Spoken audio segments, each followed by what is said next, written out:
This is a typical waterproof LED strip. Note the positive plus and negative minus marked on the strip. Carefully remove the waterproofing layer using a razor to expose the two leads. By the way, the LED strip I am using in this video is SMD 3528 strip running on 12 volts.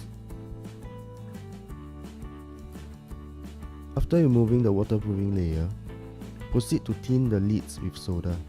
Thinning the leads will make the process of soldering the wires on it much easier.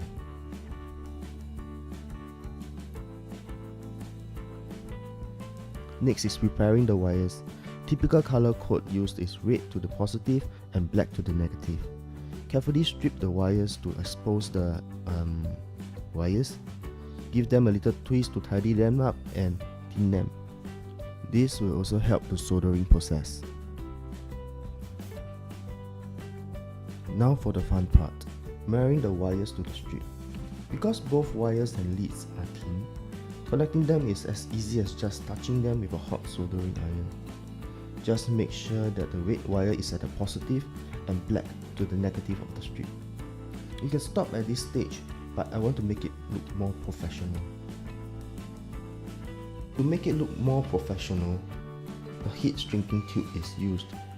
Simply cut the desired length, slot the strip in, use a heat gun to string the tube, and you're done.